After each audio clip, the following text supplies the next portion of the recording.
The moment I saw those words flash across my phone screen, everything I thought I knew about my relationship with my daughter crumbled.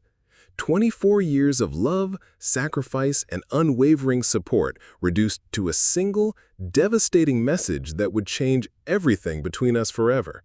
What started as the happiest day I'd been planning for years became the day I realized that sometimes the people closest to us can hurt us the deepest.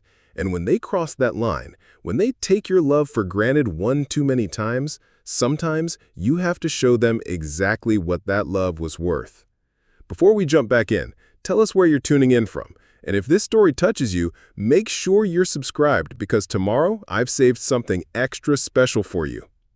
My name is Robert Chen, and at 52, I never imagined I'd be sitting in a lawyer's office discussing my own daughter. But life has a way of teaching you lessons when you least expect them, and this one came with a price tag of $85,000 and a broken heart that I'm still trying to mend. It all began 3 years ago when my daughter Emma announced her engagement to her college boyfriend, Marcus. I remember that evening so clearly because it was one of those rare moments when everything felt perfect in our small world. Emma had driven down from San Francisco to our family home in Palo Alto, her eyes bright with excitement as she showed me the ring. It wasn't the biggest diamond I'd ever seen, but the way she looked at it made it seem like the most precious thing on earth. Emma had always been my pride and joy. After her mother passed away from cancer when Emma was just 14, it became just the two of us against the world. Those teenage years weren't easy for either of us, but we'd grown closer through the struggle. I'd worked double shifts at my engineering consulting firm to make sure she had everything she needed, from her college tuition at UC Berkeley to the study abroad program in Italy that she'd dreamed about since high school. When she told me about the engagement, I felt that familiar swell of pride mixed with the bittersweet realization that my little girl was truly becoming a woman. Marcus seemed like a decent young man, though I'll admit I sometimes wondered if he truly appreciated what he was getting in Emma. She was brilliant, having graduated summa cum laude with a degree in architecture and had landed a competitive position at a prestigious firm in the city.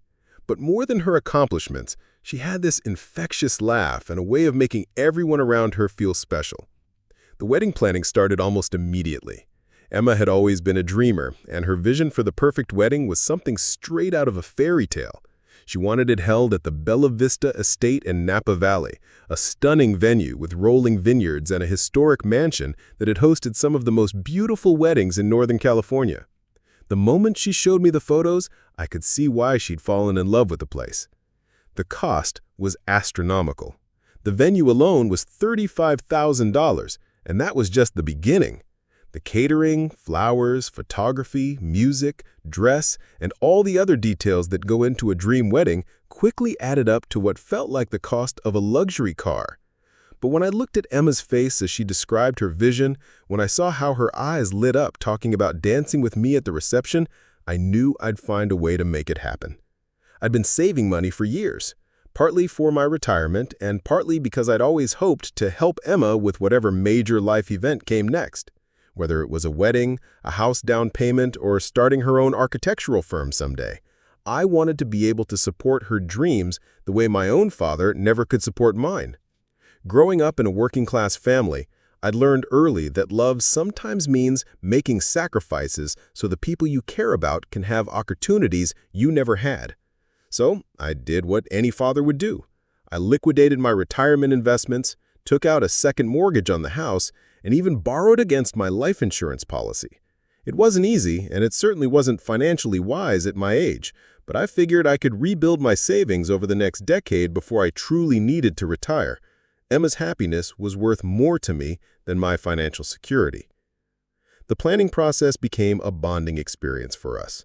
Every weekend, Emma would drive down from the city and we'd spend hours going over details. We'd sit at the kitchen table with vendor catalogs spread out everywhere, debating the merits of different flower arrangements and menu options. She'd show me inspiration photos on her laptop, and I'd help her create spreadsheets to keep track of all the moving pieces. I loved seeing her so excited about something. In recent years, she'd seemed stressed about work and city life, but the wedding planning brought back the enthusiastic, dreamy girl I remembered from her childhood. She'd get animated, describing how the ceremony would look at sunset, with the golden light streaming through the oak trees. She'd practice her first dance moves in our living room, humming the song they'd chosen while I pretended to be Marcus and spun her around. Marcus, for his part, seemed happy to let Emma take the lead on most of the planning. He was focused on his new job at a tech startup and often couldn't make it to our weekend planning sessions. I tried not to read too much into his absence, telling myself that different people showed their love in different ways. But I have to admit, there were moments when I wished he was more engaged in something that clearly meant so much to Emma. Preparing and narrating this story took us a lot of time, so if you are enjoying it, subscribe to our channel. It means a lot to us. Now, back to the story. I looked at Emma, hoping to see some uncertainty in her eyes, some sign that this wasn't entirely her idea. But she nodded firmly. "I hope you understand, Dad. It's not personal. It's just that the whole tradition feels kind of outdated to us. I mean, you'll still be there, still be an important part of the day. You'll just be sitting in the front row instead of walking with me." I took a sip of wine, buying myself time to process what I was hearing. 24 years of raising her, of being both father and mother after her mom passed away. 24 years of never missing a school play, a soccer game, a graduation. Years of helping her through heartbreak, celebrating her successes, and now paying for her dream wedding. And I was being relegated to the audience. "I understand wanting to modernize traditions," I said carefully, "but walking you down the aisle has always been something I've looked forward to. It's not about ownership or property. It's about a father's love, about being by your side for one of the most important moments of your life." Emma's expression softened slightly. "Dad, I know it's important to you, but it's important to me too, and this is how I want to do it. You've raised me to be independent and strong. This is just me showing that." I nodded, though inside I felt like something precious had been taken away from me. "If that's what you want, Emma, then of course I support your decision." The rest of the evening continued, but the joy had gone out of it for me. We finished going through the details, and Emma seemed relieved that I had accepted the change so easily. But as they were getting ready to leave, she mentioned something else, almost casually, that stopped me cold. "Oh, and Dad, just so you know, we've decided to seat you at table 12 instead of the head table. Patricia thought it would be better for photos if it's just the wedding party at the main table, and table 12 has some of your old engineering colleagues from work. You'll have a great time catching up with them." Table 12. I knew exactly which table that was from the seating chart we'd reviewed earlier. It was in the back corner of the reception hall, far from the main action, with people I barely knew anymore. The head table, where I'd assumed I'd be sitting as the father of the bride, would be reserved for Emma, Marcus, and their friends. "I see," I said, my voice sounding strange even to my own ears. "Table 12 sounds fine." After they left that night, I sat in my kitchen for a long time, staring at the wedding planning materials spread across the table. Every vendor invoice, every deposit receipt, every carefully planned detail, all representing not just money, but months of my time, energy, and dreams about this day. Dreams that apparently didn't align with Emma's vision for her perfect wedding.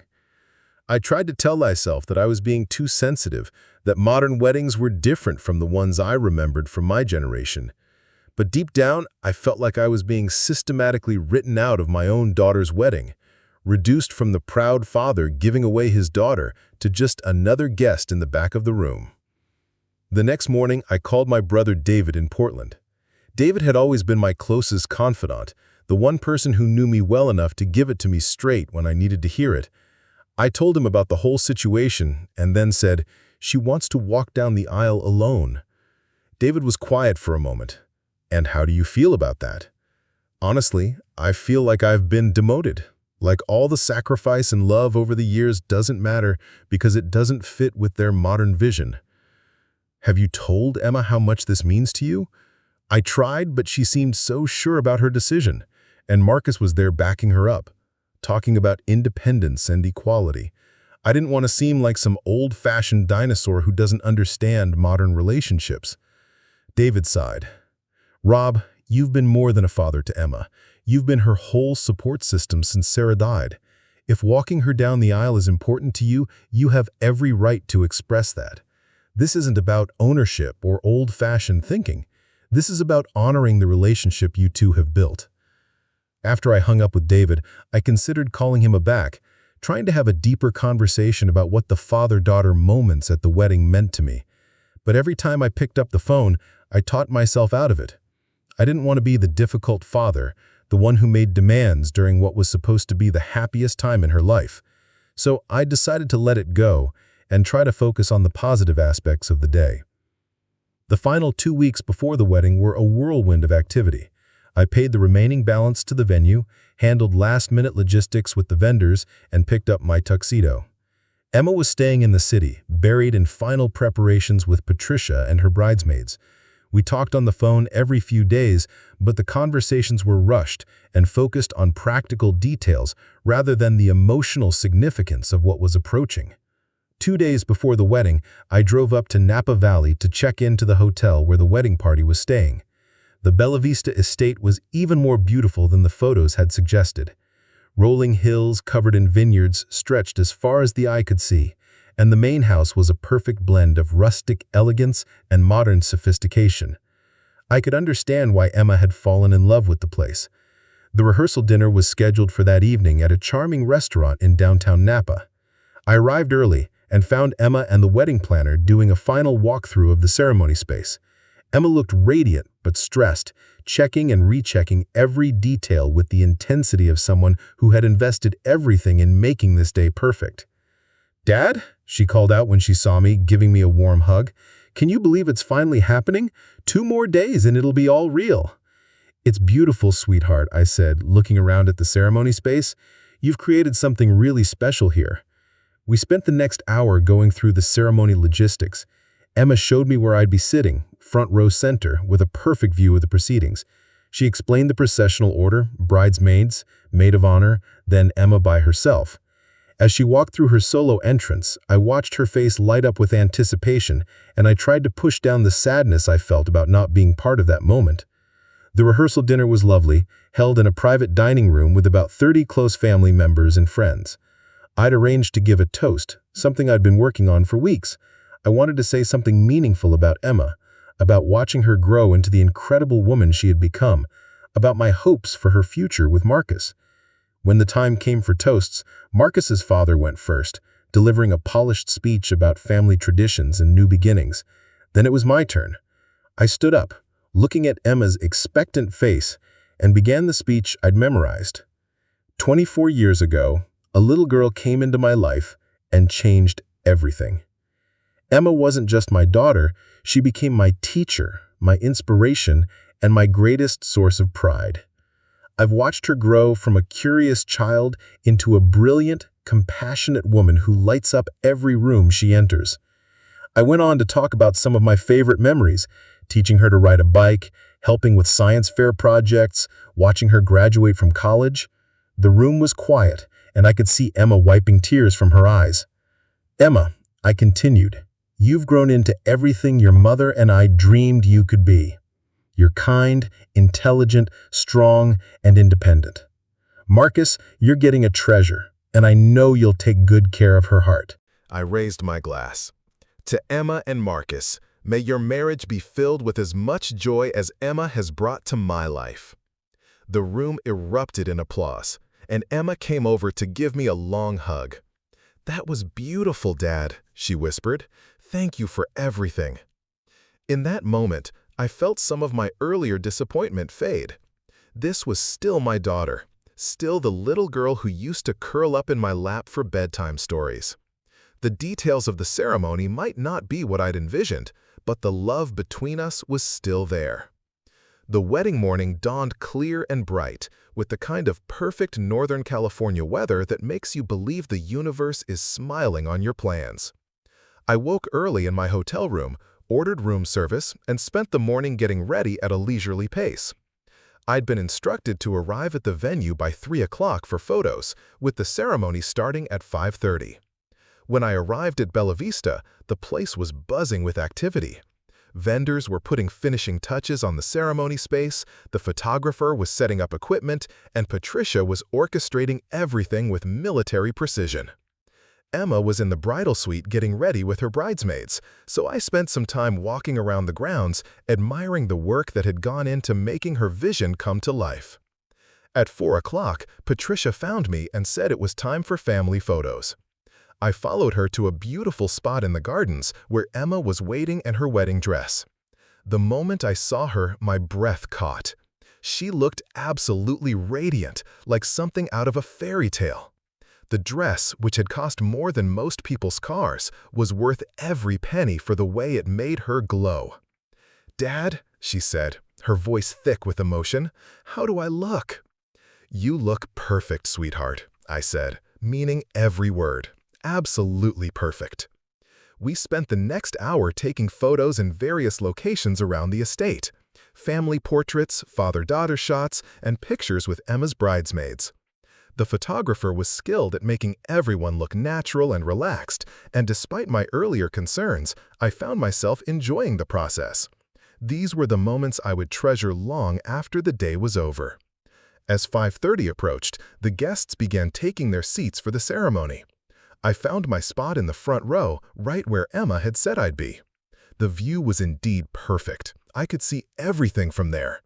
The string quartet began playing soft background music, and the atmosphere was magical with the late afternoon sun filtering through the oak trees.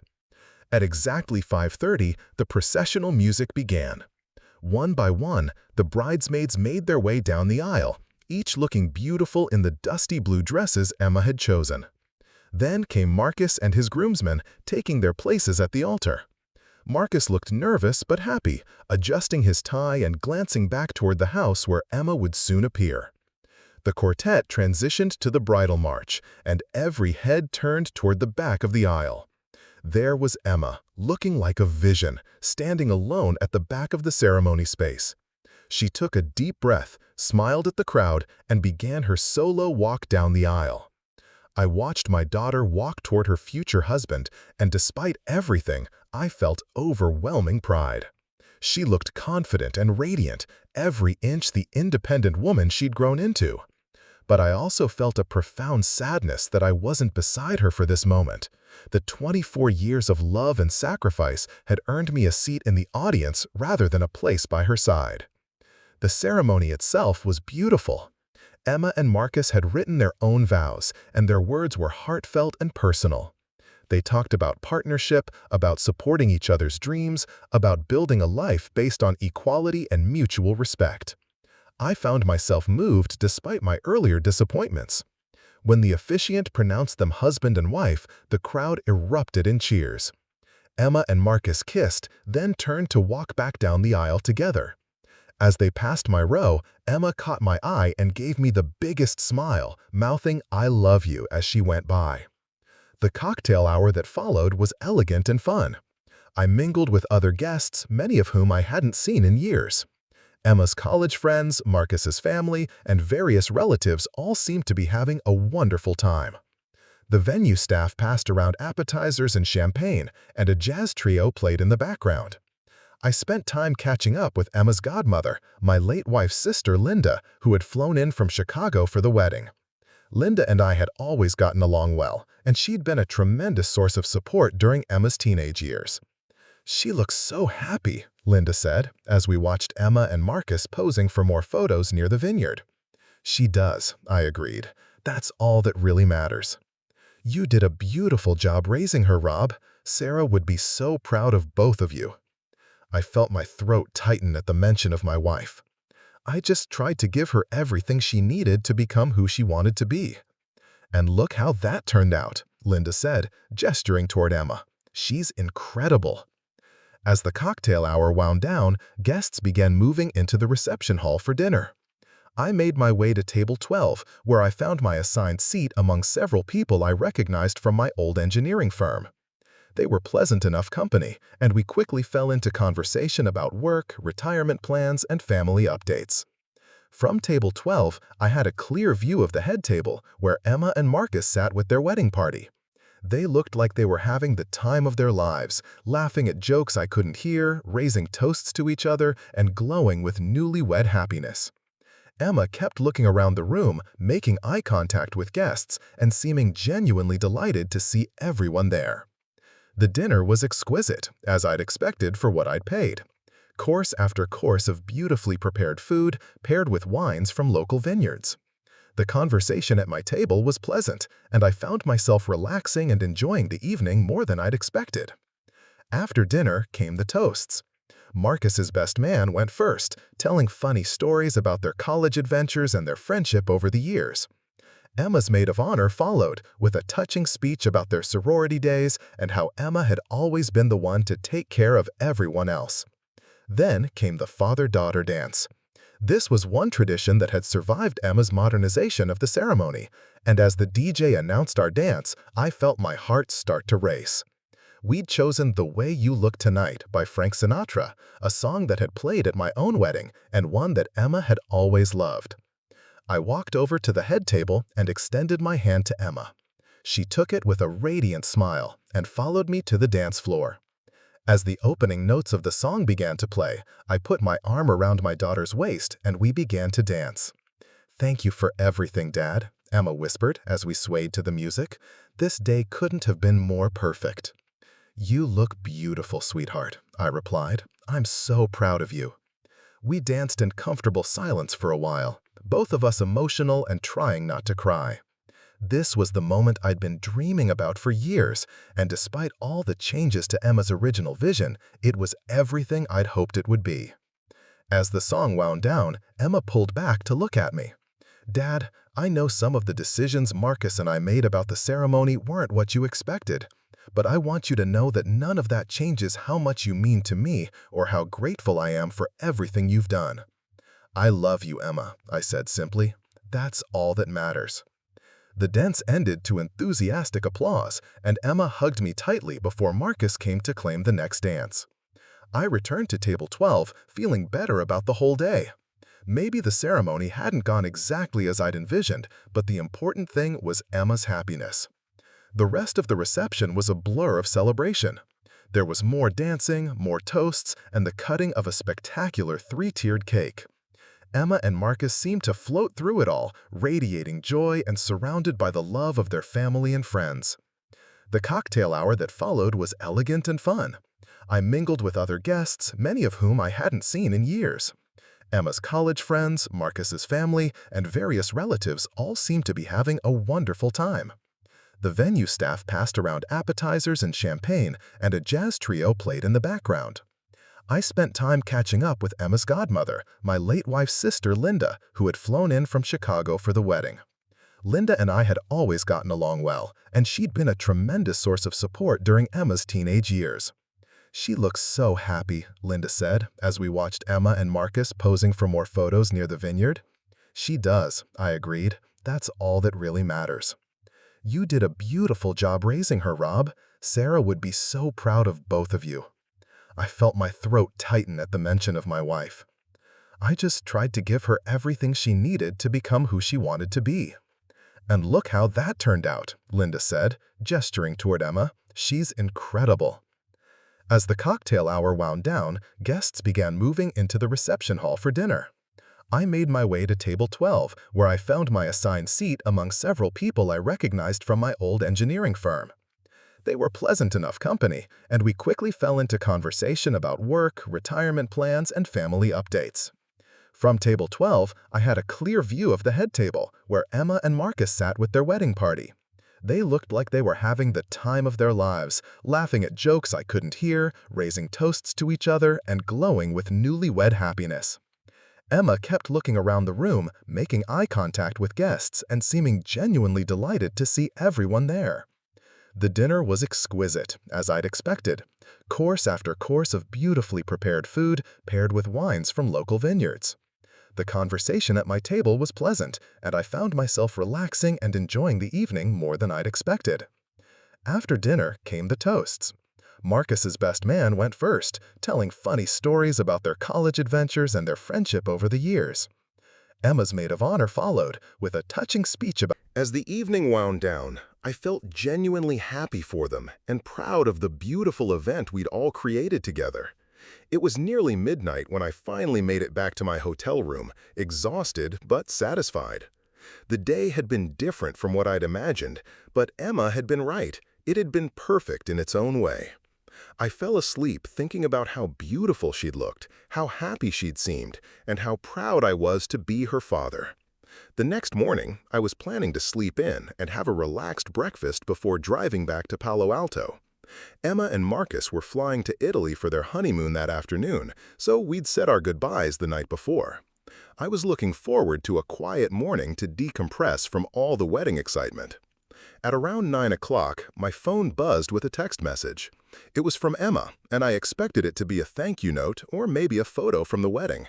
Instead, what I saw made my blood run cold. The message read, "Dad, I need to talk to you about something important. Can you call me when you get this?" I immediately called her number, but it went straight to voicemail. I tried again with the same result. Assuming she was probably busy with last-minute packing for the honeymoon, I decided to wait and try again in an hour. When I still couldn't reach her by phone, I decided to try texting back. "Got your message, sweetheart. Hope everything's okay. Call me when you can." Her response came back almost immediately. "Actually, it's better if we do this over text. I don't think I can say this over the phone." My heart started pounding. What could be so serious that she couldn't say it in person or over the phone? "Emma, you're scaring me. What's going on?" What came next was a message that would haunt me for months afterward, a message that would change everything I thought I knew about my daughter and about the relationship I'd spent 24 years building with her. "Dad, I need you to know that Marcus and I talked a lot yesterday about the wedding, and we both feel like you were really embarrassing. The way you acted, the things you said, it made us really uncomfortable. Marcus's family noticed too, and they made some comments.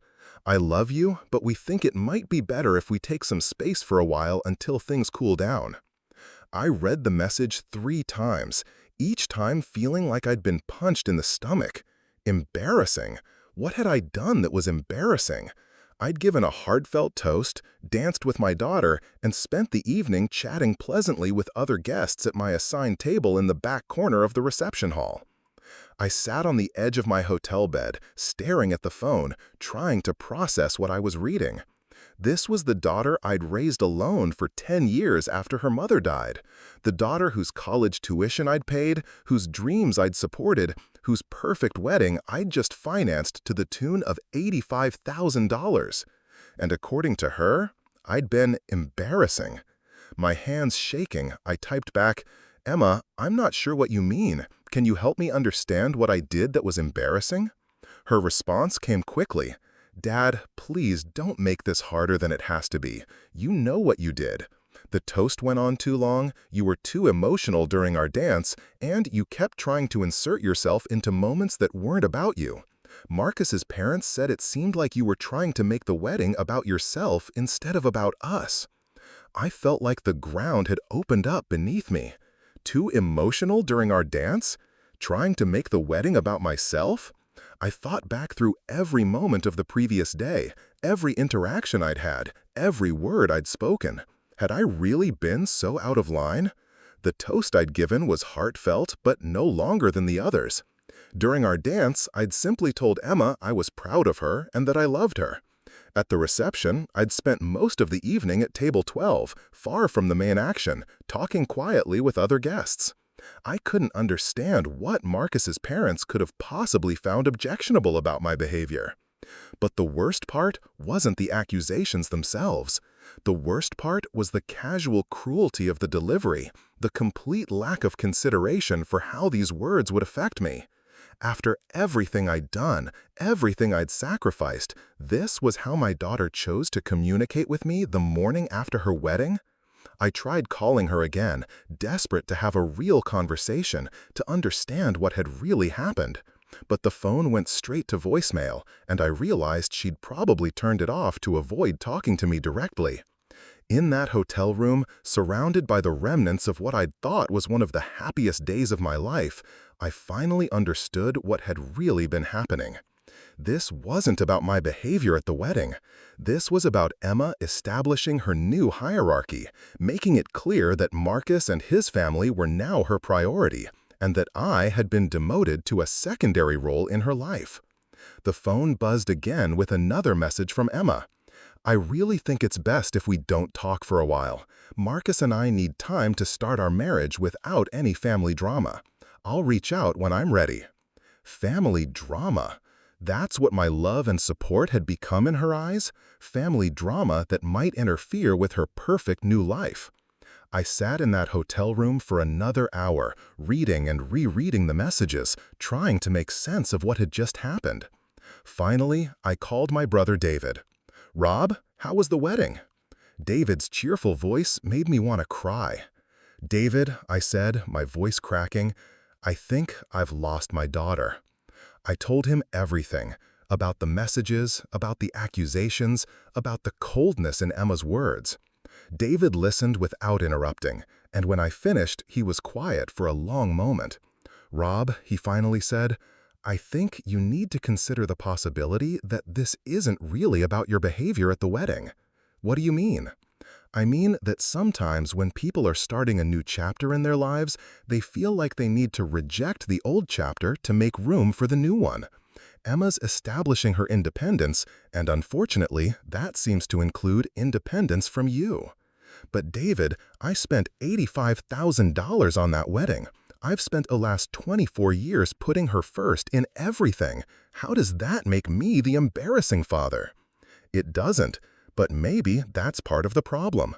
Maybe she feels guilty about how much you've sacrificed, and rejecting you now is easier than acknowledging the debt she owes you."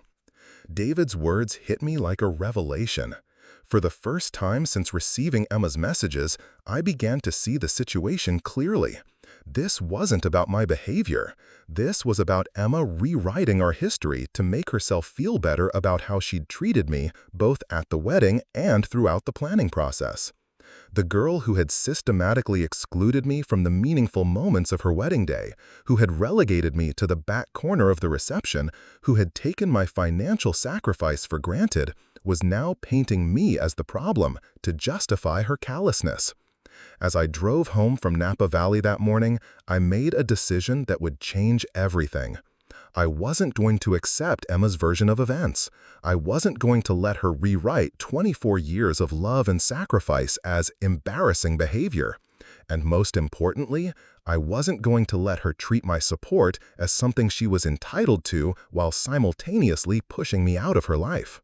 The drive back to Palo Alto gave me time to think, and by the time I pulled into my driveway, I knew exactly what I needed to do. Emma wanted space from family drama. She was about to get more space than she'd bargained for. But first, I needed to understand exactly what I was dealing with. I needed to know if this was a momentary post-wedding stress reaction or if this represented a fundamental change in who my daughter had become. The answer would determine not just our relationship going forward, but also how I chose to handle the financial realities of what I'd just invested in her perfect day. $85,000. 24 years of unconditional love. A lifetime of putting her needs before my own. And in return, I'd been labeled embarrassing and asked to disappear from her life until she decided she was ready to deal with me again. As I sat in my empty house that Sunday evening, surrounded by wedding planning materials and photos from happier times, I realized that Emma had taught me a valuable lesson. She'd taught me that sometimes the people who should value your love the most are the ones most likely to take it for granted. And when that happens, when your love becomes an expectation rather than a gift, it might be time to show them exactly what they stand to lose. The next few days were going to be very interesting indeed. Monday morning arrived with the harsh reality of what my life had become overnight. I sat in my home office, staring at bank statements and credit card bills spread across my desk like evidence in a crime scene. The numbers told a devastating story. My retirement account, which had taken me 15 years to build, was completely depleted. The second mortgage on my house would add another $800 to my monthly expenses for the next 20 years. The loan against my life insurance policy carried an interest rate that made my stomach turn. All of this financial destruction for a daughter who now considered me an embarrassment. All of this sacrifice for someone who wanted me to disappear from her life because I'd had the audacity to be emotional during our father-daughter dance. I picked up my phone and scrolled through the messages Emma had sent the day before, reading them again with fresh eyes. The more I analyzed her words, the clearer it became that this wasn't about my behavior at all. This was about control, about establishing a new power dynamic where Marcus and his family were the priority and I was relegated to whatever scraps of attention Emma felt like giving me. The phrase that kept echoing in my mind was family drama. That's what she'd called my love for her. 24 years of being the only parent she could depend on after her mother died, and I'd been reduced to family drama that might interfere with her perfect new marriage. I decided to test something.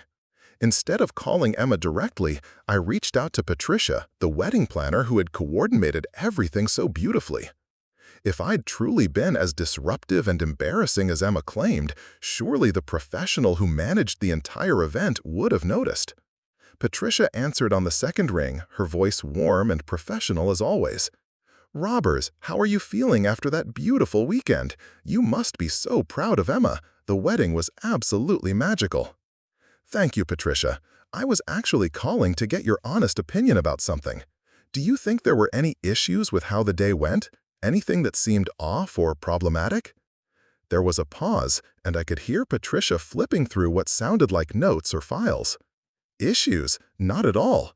Everything went exactly according to plan. The vendors were all professional, the timeline stayed on track, and the guests seemed to have a wonderful time.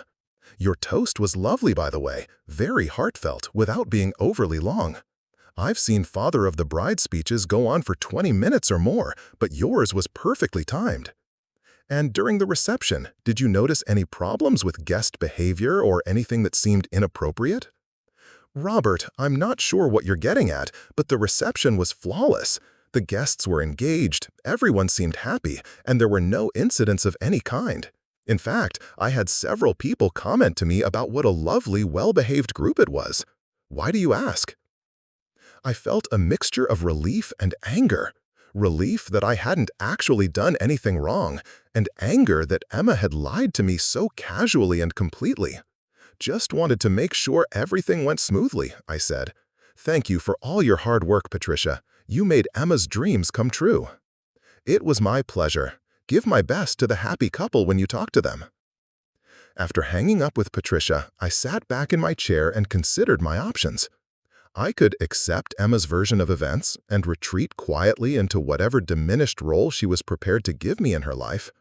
I could pretend that her accusations were justified and spend the coming months walking on eggshells, hoping to earn my way back into her good graces.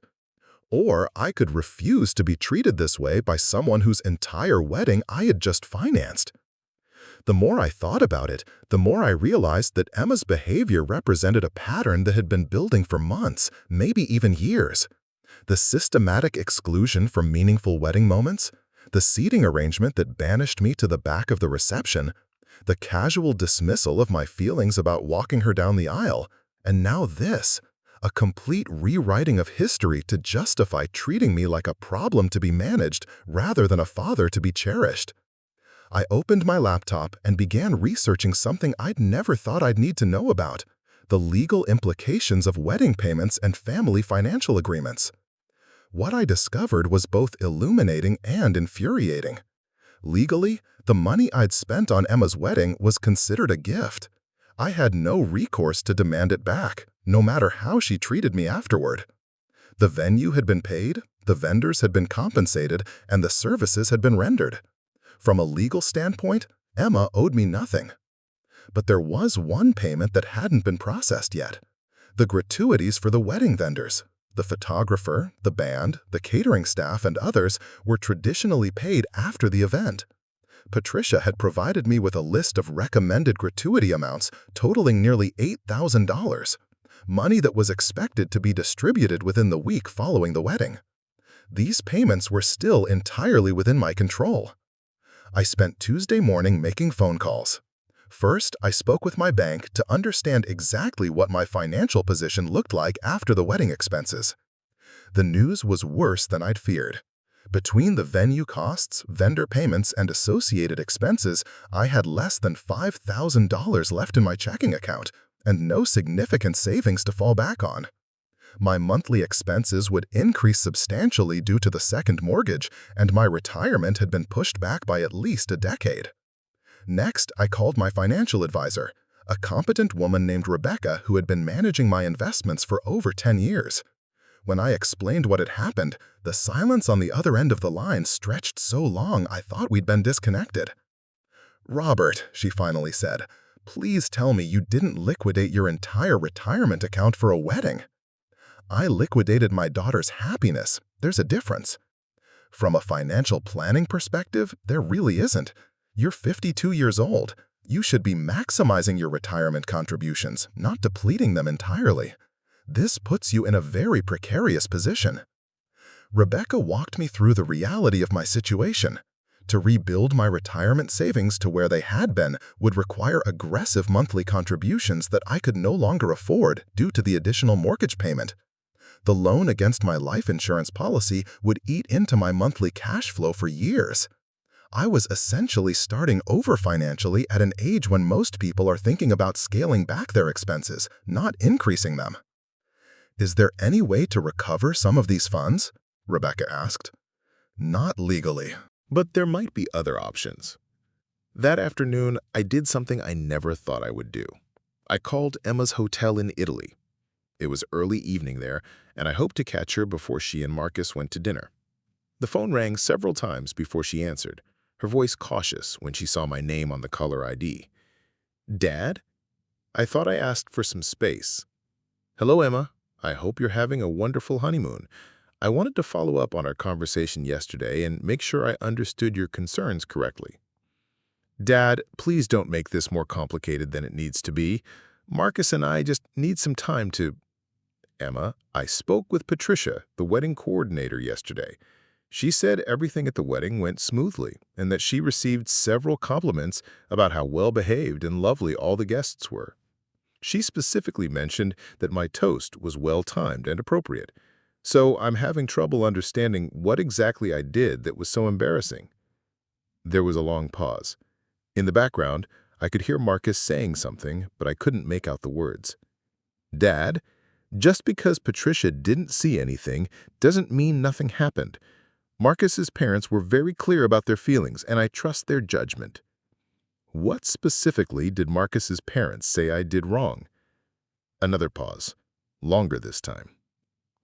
"Look, it's not about specific things. It's about the overall feeling. The way you acted like the wedding was about you instead of about us." "Emma, I sat at table 12 in the back corner of the reception hall.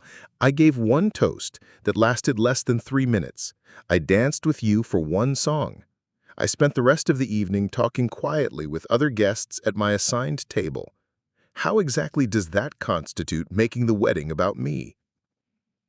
"Dad, you're putting me in an impossible position here. I'm trying to start my marriage, and you're creating drama about something that should be simple. Can't you just accept that maybe your perspective on things isn't the same as everyone else's?" The casual cruelty in her voice was breathtaking. She was gaslighting me, trying to make me question my own memory and perception of events. After 24 years of putting her needs first, after spending my entire retirement account on her perfect day, she was treating me like a delusional old man who couldn't be trusted to remember his own behavior. "Emma, I need you to hear something very clearly. I have spent the last 24 years sacrificing for your happiness and success.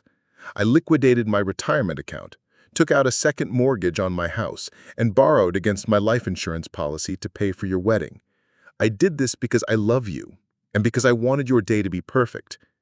But I will not accept being treated like an embarrassment or a source of drama for having the audacity to be proud of my daughter. Dad, nobody asked you to spend that much money. Nobody asked me not to either. And more importantly, nobody warned me that accepting my financial support would come with the condition that I pretend to be grateful for being systematically excluded from the meaningful moments of your wedding day. You weren't excluded. You were there. You gave a toast. We had our dance. Emma, I refused to let you walk me down the aisle because it was outdated. You seated me at a table in the back corner with people I barely know instead of at the head table with family.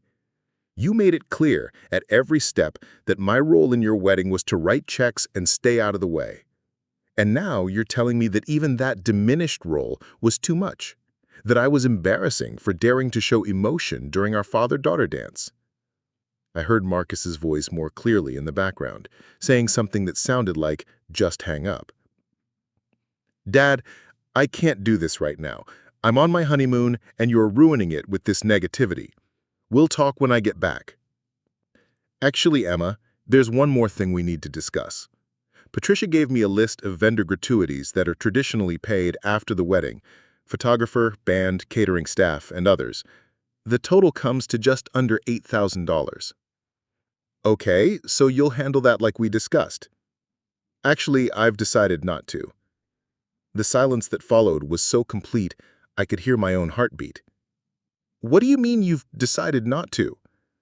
I mean that since you consider my involvement in your wedding to have been embarrassing and inappropriate, I think it's best if I step back from any further financial responsibilities. You and Marcus are independent adults who wanted a modern wedding without old-fashioned father involvement. I'm simply respecting your wishes. Dad, you can't just not pay the gratuities. That's not how this works. Actually, Emma, that's exactly how this works. I paid for your wedding venue, your catering, your flowers, your music, your photography, and every other vendor you selected. I kept my end of our agreement completely. But nowhere in that agreement was there a clause requiring me to accept being treated like an embarrassment by my own daughter. Those people are expecting their tips. You can't just leave them hanging because you're having some kind of midlife crisis. The irony of Emma suddenly being concerned about other people's expectations when she'd just spent 2 days trampling on mine was not lost on me. Emma, those vendors were paid their contracted amounts in full. Gratuities are voluntary payments given to show appreciation for exceptional service. Since you've made it clear that the service I provided, raising you, supporting you, and financing your dream wedding, was actually embarrassing and inappropriate, I've decided to follow your lead and withhold my voluntary appreciation payments. This is insane, Dad. You're being petty and vindictive. I am being consistent with your expressed wishes. You wanted space from family drama, and I'm giving it to you. You wanted independence from old-fashioned father involvement, and you're getting it. I'm simply treating your wedding expenses the same way you're treating our relationship, as something that ended when the event was over. I heard Marcus's voice in the background, saying something that sounded like, "Just hang up." Dad, I can't do this right now.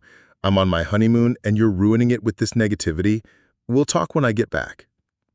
Actually, Emma, there's one more thing we need to discuss. Patricia gave me a list of vendor gratuities that are traditionally paid after the wedding: photographer, band, catering staff, and others. The total comes to just under $8,000. Okay, so you'll handle that like we discussed. Actually, I've decided not to. We don't have $8,000 to pay vendor tips. We spent everything we had on the honeymoon. There it was. The truth finally came out.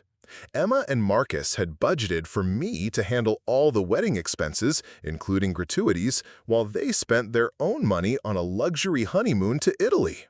They had planned from the beginning to let me carry the entire financial burden while they enjoyed the benefits.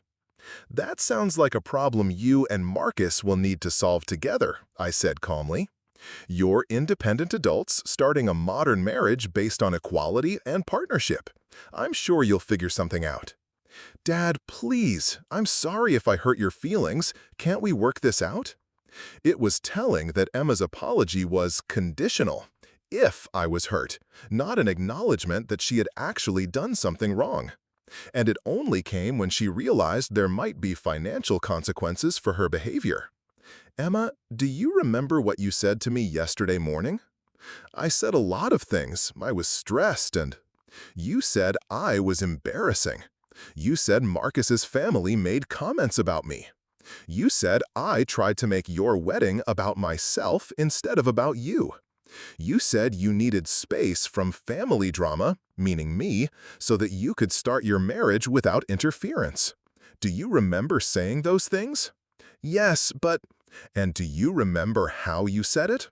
Over text message, the morning after your wedding, because you couldn't bring yourself to have a real conversation with me about something so serious? Dad, I was just... Emma, you reduced 24 years of love and sacrifice to family drama.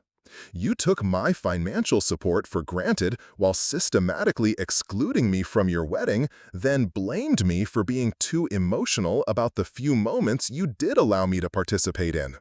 And you did all of this with such casual cruelty that you thought a text message was an appropriate way to communicate it. I could hear her crying now, but I continued. So now, you're getting exactly what you asked for. Space from family drama. Independence from old-fashioned father involvement. A chance to start your marriage without interference from someone whose love you find embarrassing. The vendor gratuities are just the first step in giving you the complete independence you seem to want. What do you mean, the first step?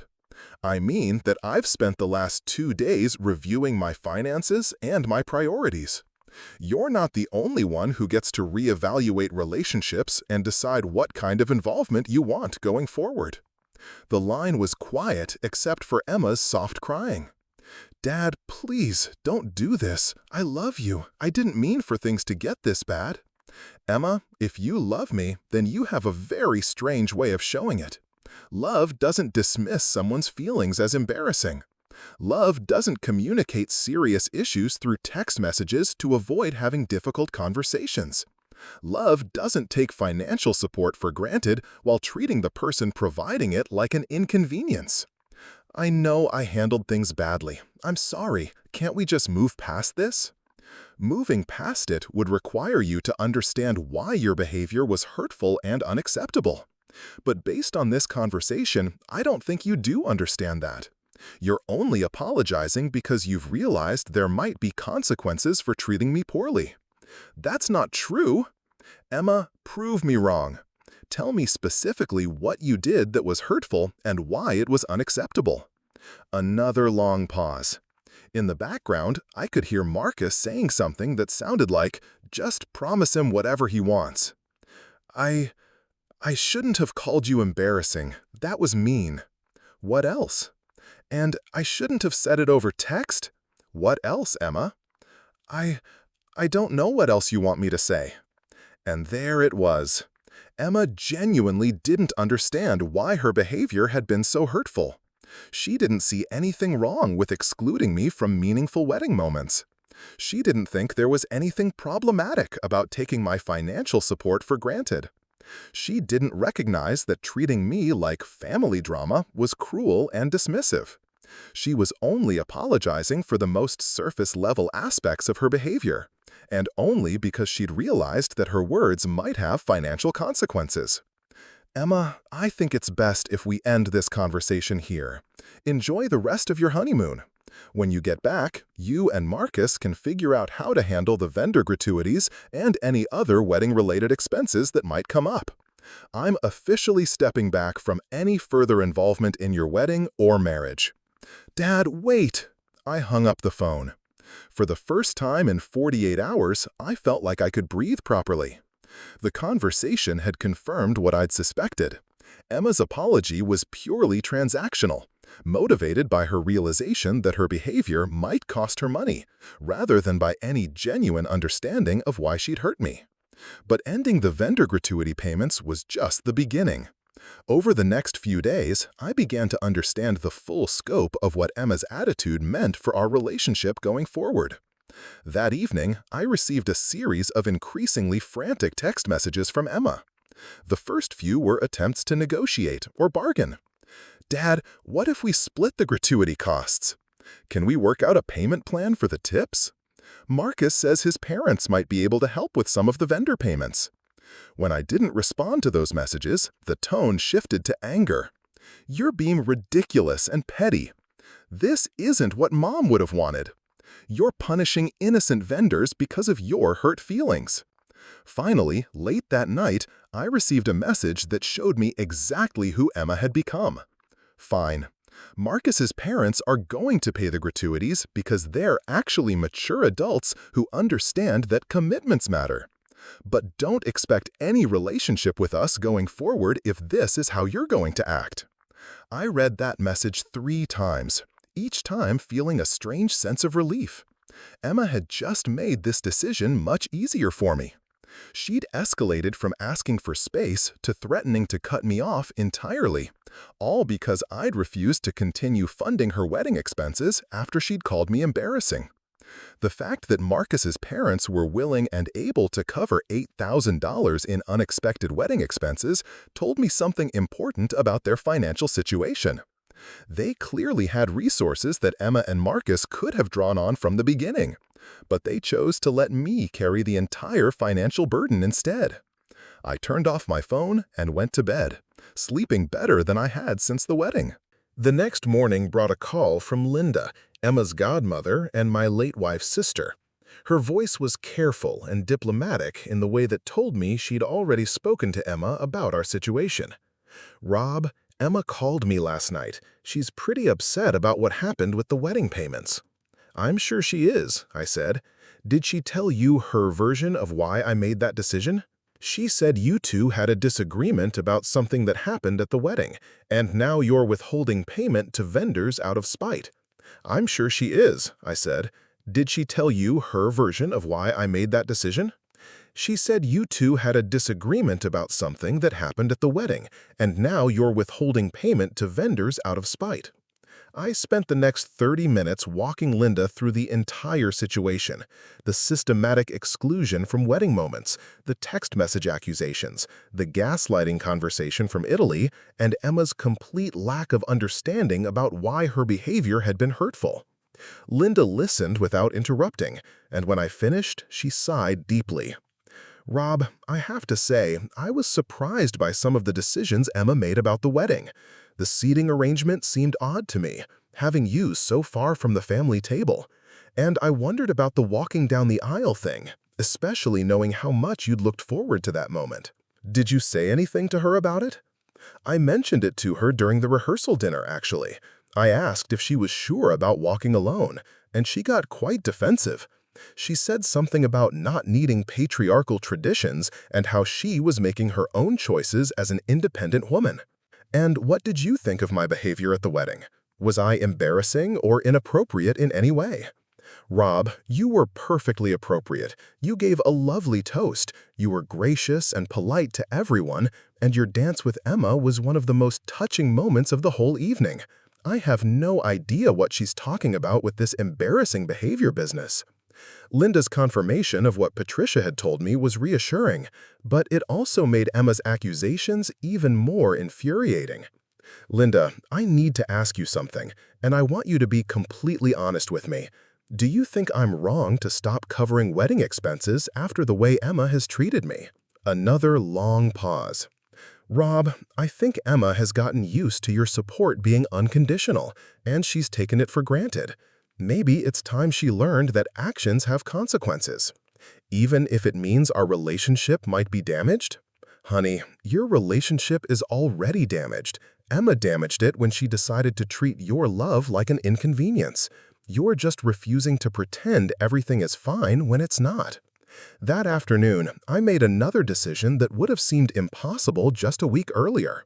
I called my attorney, a sharp woman named Catherine Walsh who had handled my divorce and other legal matters over the years. "Robert, good to hear from you. How did Emma's wedding go?" "That's actually why I'm calling, Catherine. I need to understand my legal options regarding some family financial matters." I explained the situation to Catherine, including the amounts I'd spent, the way Emma had treated me, and my decision to stop making additional payments. "Legally, you're in the clear," Catherine said, The money you spent on wedding expenses was voluntary, and you have no obligation to continue making payments for anything that wasn't specifically contracted under your name. What about Emma's threat to cut off our relationship if I don't resume making payments? That's emotional manipulation, not a legal issue. But Robert, I have to ask, are you prepared for the possibility that Emma might follow through on that threat? It was a question I'd been avoiding, but I knew I had to face it. Catherine, I've spent 24 years putting Emma's needs and wants ahead of my own. I've sacrificed my financial security, my retirement plans, and apparently my dignity to make sure she had everything she wanted. And in return, she's treated me like an embarrassment and threatened to cut me off if I don't continue funding her lifestyle. Maybe it's time I found out what my life looks like when I stop setting myself on fire to keep someone else warm. That's a healthy perspective, Robert. And if Emma does decide to end the relationship over this, that tells you everything you need to know about what the relationship was really based on. After hanging up with Catherine, I spent the rest of the day making concrete plans for my new reality. I contacted a financial planner to discuss strategies for rebuilding my retirement savings. I looked into refinancing options for the second mortgage to reduce the monthly payments. I even started researching part-time consulting opportunities that might help accelerate my financial recovery. For the first time since Emma's wedding, I was focused on my own needs and future rather than trying to manage her expectations and emotions.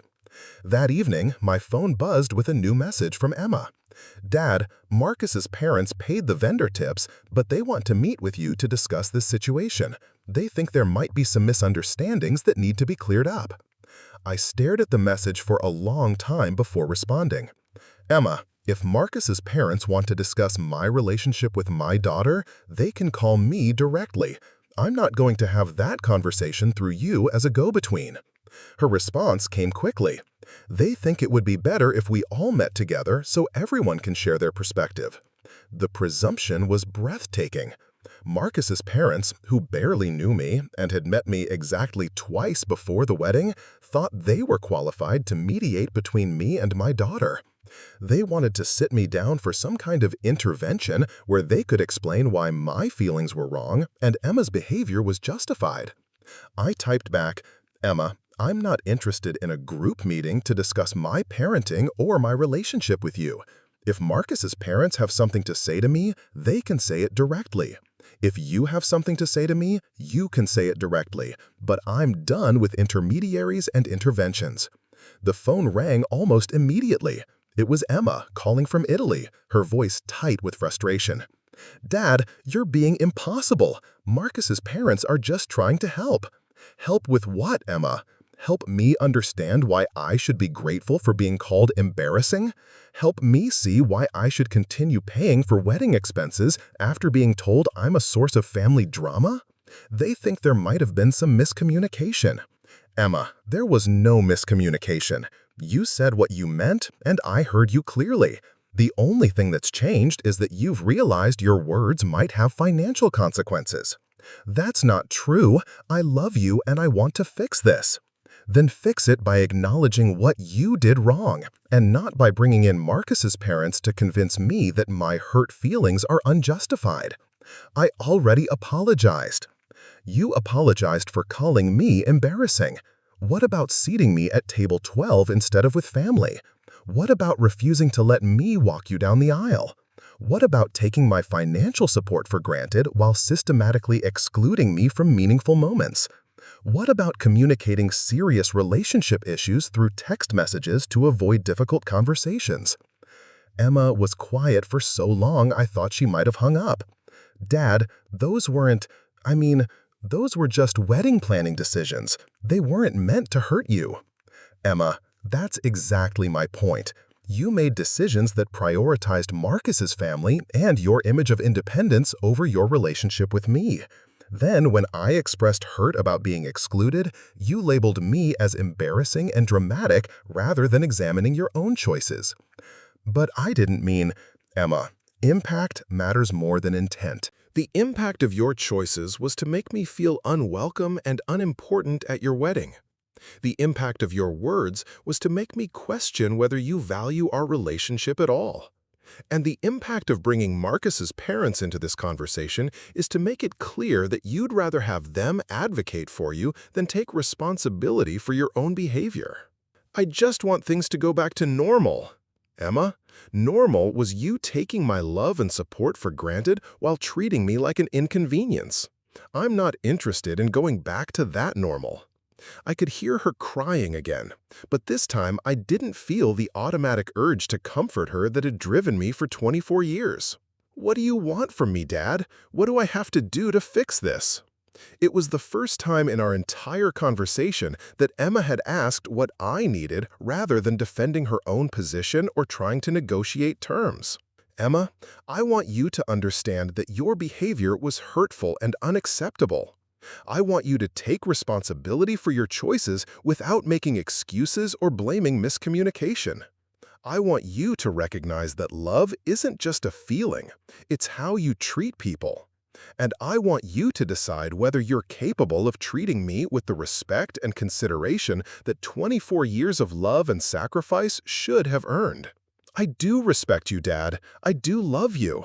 Then show me, Emma, not with words or apologies or negotiations. Show me with your actions going forward. Prove that you understand why excluding me from your wedding was hurtful. Prove that you recognize how cruel it was to call me embarrassing for being proud of you. Prove that you value our relationship more than your image of independence or Marcus's parents' opinions. How am I supposed to prove all that? Start by having this conversation without Marcus's parents involved. Continue by taking full responsibility for your behavior without making excuses. And finish by demonstrating through your future choices that you've learned something from this experience. Emma was quiet for a long time. When she finally spoke, her voice was small and uncertain.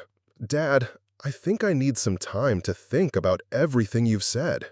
Take all the time you need, Emma. But while you're thinking, remember that I'm also thinking. I'm thinking about what I want my life to look like going forward. I'm thinking about whether I want to continue investing my love and resources in someone who treats them as entitlements rather than gifts. And I'm thinking about what I deserve from the people I love. I do respect you, Dad. I do love you. Then show me, Emma, not with words or apologies or negotiations. Show me with your actions going forward. Prove that you understand why excluding me from your wedding was hurtful. Prove that you recognize how cruel it was to call me embarrassing for being proud of you. Prove that you value our relationship more than your image of independence or Marcus's parents' opinions. How am I supposed to prove all that? Start by having this conversation without Marcus's parents involved. Continue by taking full responsibility for your behavior without making excuses. And finish by demonstrating through your future choices that you've learned something from this experience. Emma was quiet for a long time. When she finally spoke, her voice was small and uncertain. Dad, I think I need some time to think about everything you've said. Take all the time you need, Emma. But while you're thinking, remember that I'm also thinking. I'm thinking about what I want my life to look like going forward. I'm thinking about whether I want to continue investing my love and resources in someone who treats them as entitlements rather than gifts. And I'm thinking about what I deserve from the people I love. After Emma hung up, I sat in my quiet house and realized that for the first time in 24 years, I was putting my own needs and feelings first. It felt strange, almost selfish, but also liberating. The next few days passed without any contact from Emma. I used the time to continue planning my financial recovery and to think seriously about what I wanted my relationship with my daughter to look like going forward. By the end of the week, I had made several important decisions. I would not resume making any payments related to Emma's wedding or marriage unless she demonstrated a genuine understanding of why her behavior had been unacceptable. I would not participate in any group meetings or interventions organized by Marcus's parents, and I would not continue providing financial support for Emma's lifestyle unless our relationship was rebuilt on a foundation of mutual respect rather than her expectation of unconditional support. Most importantly, I would not pretend that everything was fine when it wasn't. Emma had damaged our relationship with her choices and words, and repairing that damage would require work from her, not just forgiveness from me. The ball was now in Emma's court, and whatever happened next would be entirely her choice. I had given her 24 years of unconditional love and support.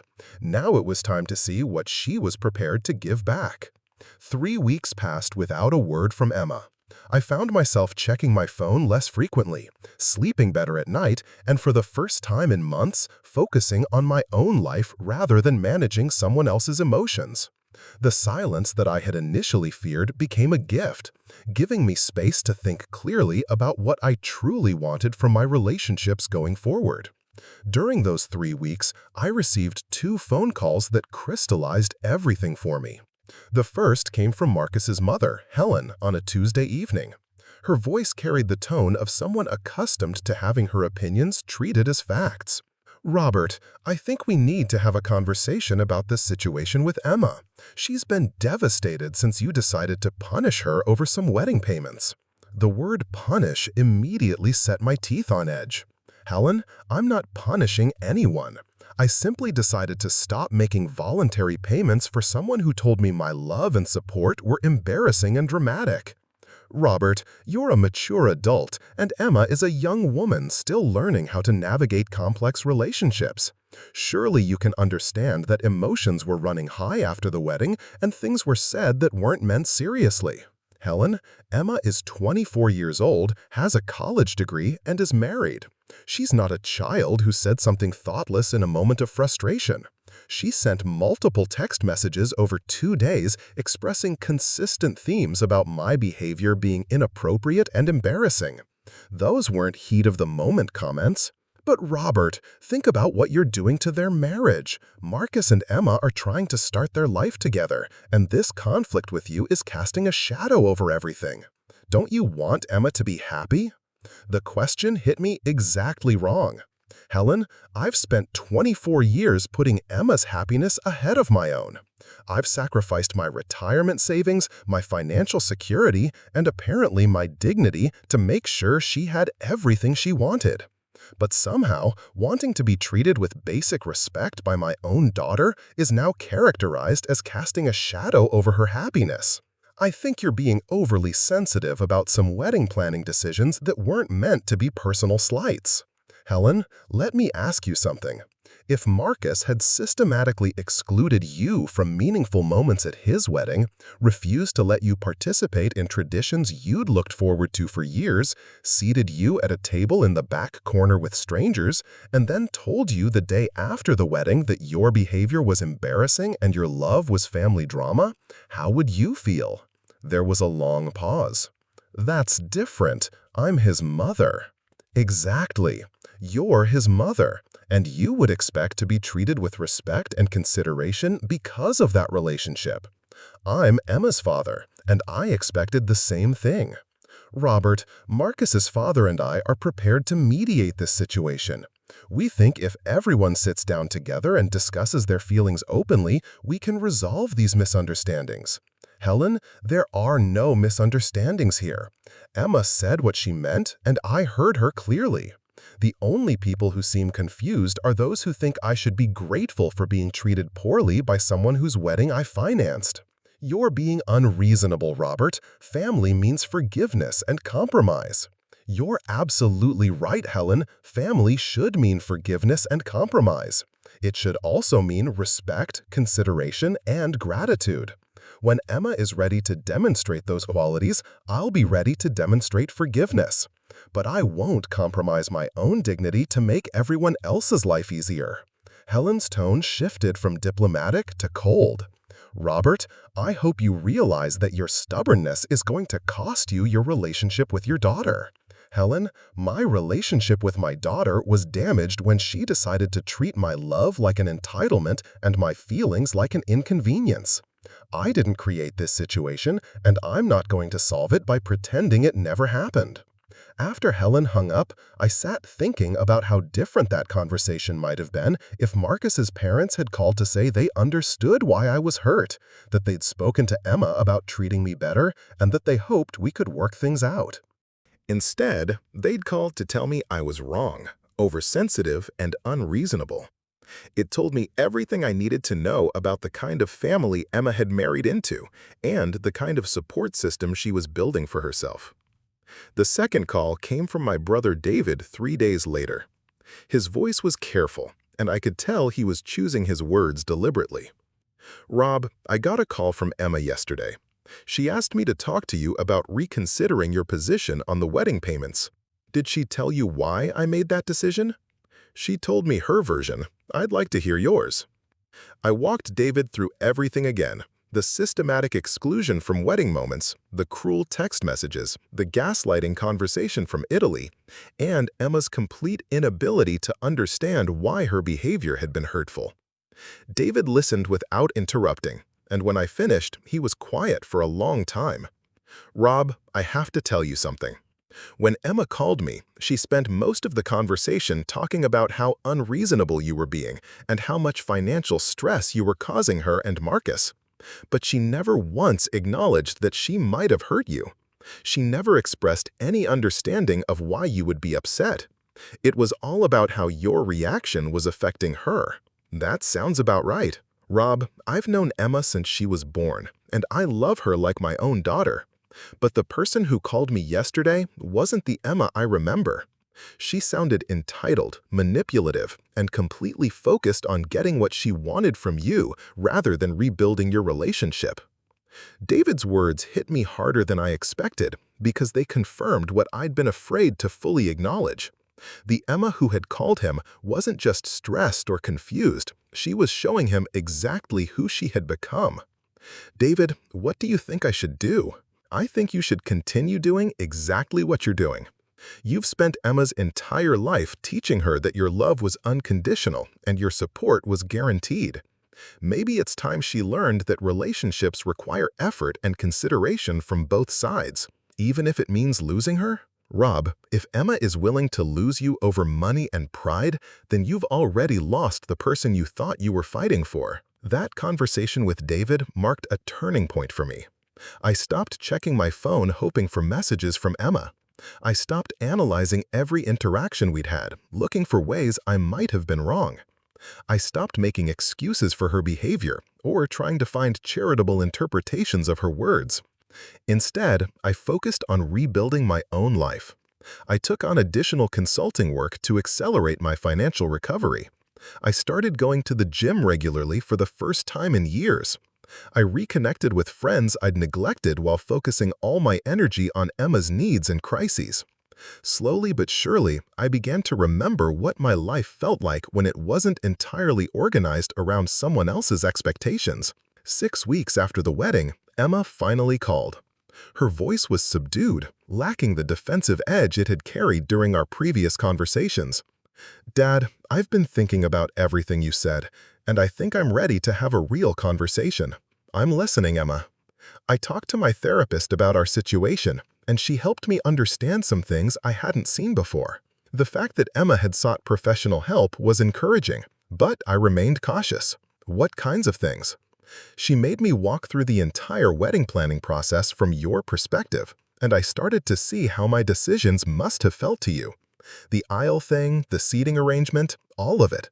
I was so focused on having the wedding I wanted that I didn't think about what those choices meant to you.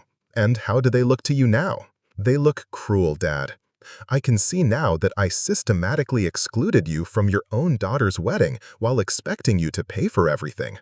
And then, when you expressed hurt about it, I made you the problem instead of examining my own behavior. I felt a flutter of hope, but I needed to hear more. Emma, why do you think you made those choices in the first place? Honestly, I think Marcus's parents made me feel like having you involved in traditional ways would make us look old-fashioned or unsophisticated. His mom kept talking about how modern couples do things differently, and I got caught up in wanting to impress them. So you chose their approval over my feelings? Yes, and that was wrong. I see that now. What about the text messages after the wedding? What about calling me embarrassing and saying my love was family drama? Emma was quiet for a long moment. Dad, I think I said those things because I felt guilty about how I'd treated you during the wedding, and it was easier to make you the problem than to face what I'd done. Marcus's parents kept saying you seemed too emotional, too involved, and I let them convince me that the problem was your reaction rather than my behavior. Emma, do you understand how devastating those words were? After 24 years of putting your needs first, after financing your dream wedding, you reduced my love to embarrassing family drama. I know, Dad. I know, and I'm so sorry. I was protecting my image with Marcus's family instead of protecting our relationship, and that was the wrong choice. For the first time since the wedding, I heard genuine remorse in Emma's voice. Not regret about consequences or frustration about inconvenience, but actual understanding of what she had done wrong. Emma, I appreciate you acknowledging these things, but acknowledgement is just the first step. What changes are you prepared to make going forward? I want to rebuild our relationship the right way, Dad. I want to stop taking your love and support for granted. I want to make sure you know that you're more important to me than impressing Marcus's parents or looking sophisticated to other people. And how do you plan to do that? I don't know yet, but I want to figure it out with you. I want to understand what you need from me to feel valued and respected. This was the conversation I'd been hoping for since the morning after the wedding. Not excuses or negotiations or attempts to minimize what had happened, but genuine accountability and a commitment to change. Emma, what I need is to know the difference between unconditional love and unconditional support.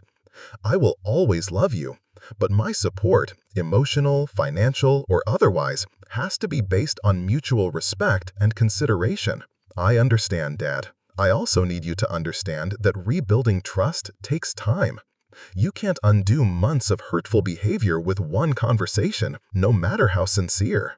I know. I'm prepared to put in the work. And Emma, I need you to understand that going forward, my relationship with you cannot be contingent on your relationship with Marcus or his family.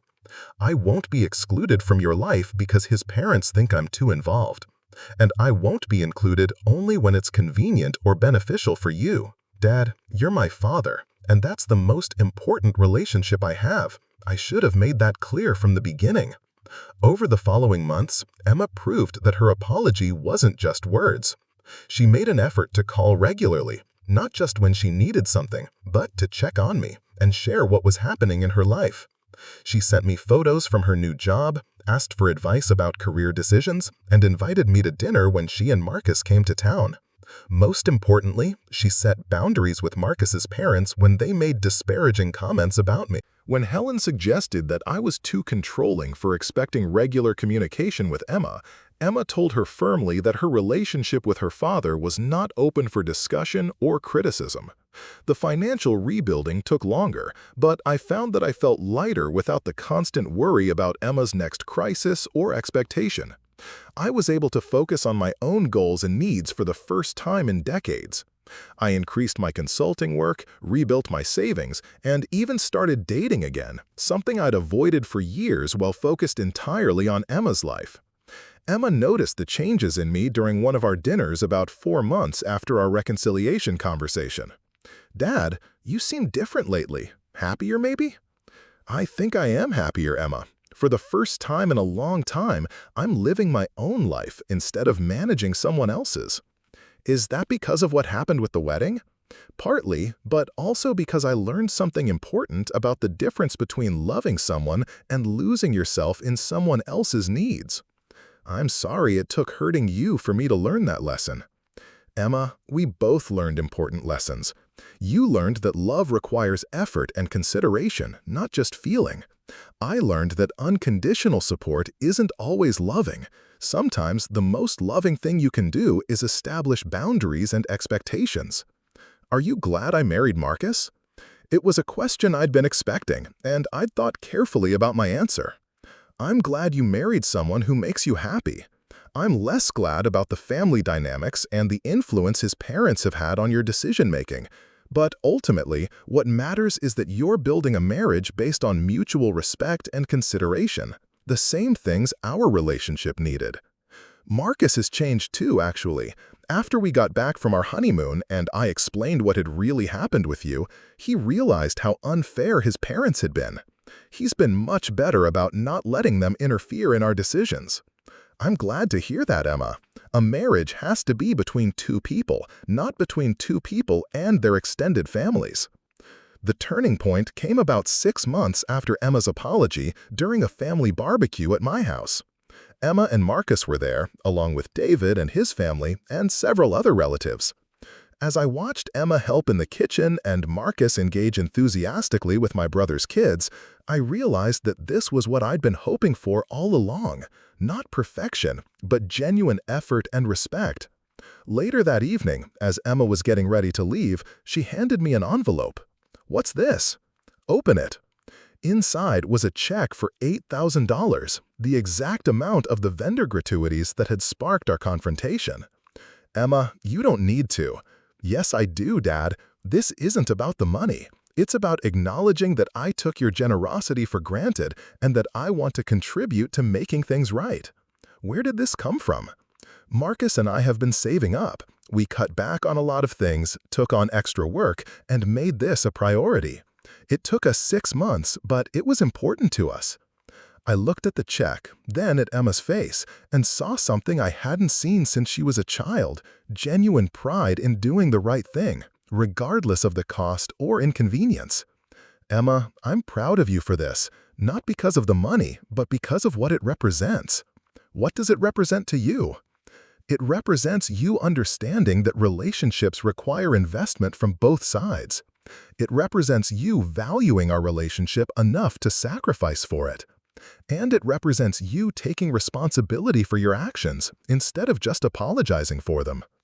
Emma's eyes filled with tears. "Dad, I know I can't undo the hurt I caused you, but I want to spend the rest of my life showing you that I've learned from it." "Emma, you've already started doing that. This check is just a symbol of changes you've been making for months." As I watched Emma and Marcus drive away that night, I reflected on everything that had happened since the wedding. The confrontation had been painful, but it had forced both Emma and me to examine what our relationship was really based on and what we wanted it to become. I'd learned that unconditional love didn't mean accepting unacceptable behavior. Emma had learned that taking someone's love for granted was the fastest way to lose it. And together, we'd learned that relationships, even between parents and children, require ongoing effort, respect, and consideration from both sides. The money Emma had returned was sitting on my kitchen table, but it wasn't the check that mattered. It was what the check represented: a daughter who had grown up enough to understand that love isn't just about feeling, but about action. A daughter who had learned that gratitude isn't just about saying thank you, but about showing appreciation through choices and behavior. A daughter who had discovered that real independence doesn't come from rejecting the people who love you, but from building relationships based on mutual respect and consideration. 6 months later, Emma announced that she was pregnant. When she called to tell me the news, her voice was bright with excitement and something else: an eagerness to include me in this new chapter of her life. "Dad, Marcus and I want you to be really involved with the baby. We want our child to have the kind of relationship with you that I should have valued more." "Emma, I'd love to be involved, but let's make sure we're both clear about what that means." "What do you mean?" "I mean that I want to be the kind of grandfather who adds value to your family's life, not someone who creates stress or complications. I want to be someone you turn to for support and advice, not someone you feel obligated to manage or appease." "Dad, you've never been someone I needed to manage. I made you feel that way by not appreciating what you brought to my life." And I want to make sure that as a grandfather, I remember the lessons we both learned. I want to support and love your family without losing myself in your needs or expectations. I think we've both learned how to have a healthier relationship, Dad. I'm excited to build on that as we become a bigger family." As I hung up the phone that day, I realized that the confrontation over the wedding payments had been the best thing that could have happened to our relationship. It had forced us both to grow, to examine our assumptions, and to rebuild our connection on a foundation of mutual respect rather than one-sided sacrifice. Emma was going to be a mother, and I was going to be a grandfather. But this time, we were entering this new phase with a clear understanding of what we owed each other and what we could expect from each other. This time, love would be demonstrated through actions, not just words. This time, support would flow both ways, not just from parent to child. The wedding that had nearly destroyed our relationship had ultimately saved it, teaching us both that the strongest families are built not on unconditional tolerance, but on mutual respect, consideration, and genuine care for each other's well-being. Sometimes the most loving thing you can do is refuse to accept unacceptable behavior. Sometimes the greatest gift you can give someone is showing them what they stand to lose. And sometimes the relationships that survive the hardest tests become the strongest and most meaningful of all. Emma had learned that love requires effort. I had learned that boundaries require courage. Together, we discovered that family, at its best, is a choice we make every day to treat each other with the respect and consideration that our shared history deserves. The check for $8,000 was eventually deposited, but not before I framed a copy of it and hung it in my home office. Not because of the money, but because it represented something much more valuable.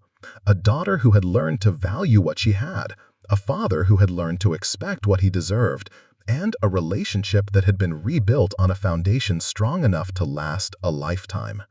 Up next, you've got 2 more standout stories right on your screen. If this one hit the mark, you won't want to pass these up. Just click and check them out.